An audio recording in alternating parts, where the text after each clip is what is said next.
الاوركا. الموضوع طلع في شنك. هقول لكم ازاي، خليكم معايا دي. بس امانه عليكم، انا لما بلاقي حاجه قلتها وفيها تدليس او فيها حاجه غلط غصب عني برجع اصححها. وكل الناس اللي زعلت مني في الكومنتات الفيديو اللي فاتت، انا بصحح غلطتي معاكم وبقول لكم ان الموضوع طلع اشاعه وانا ما كنتش اعرف.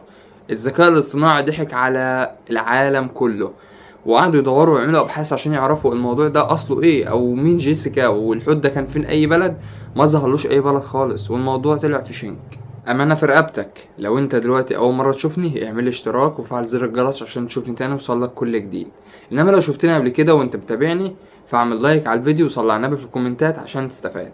الموضوع طلع ان كان في صفحات اتكلمت ونشرت موضوع الاي اي والذكاء الاصطناعي بقى خطير جدا يا جماعه، لدرجه ان احنا ما بقيناش نعرف نفرق ما بينه وما بين الحقيقه.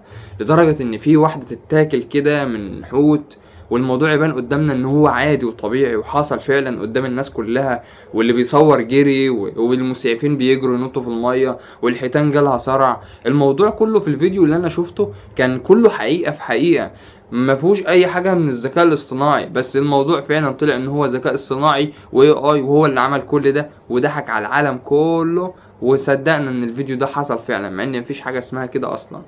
صحيحا لكلامي قبل كده، موضوع الفيديو الاخير اللي انا اتكلمت فيه واللي كان عنوانه ان حوت الاوركا قتل جيسيكا المدربه بتاعته اللي كانت عايشه معاه بقالها سنين، طلع كلها في شنك في شنك. وانا بقول لكل الناس اللي شاف الفيديو اللي فات وهتشوف الفيديو ده ان شاء الله، الموضوع زي ما عدى عليا عدى على صناع محتوى كتير، وده مجرد اعتذار لصناع لكل واحد شاف الفيديو اللي فات وما عجبوش او كان بيتكلم ويقول ده تضليل او ده لا مش حقيقة.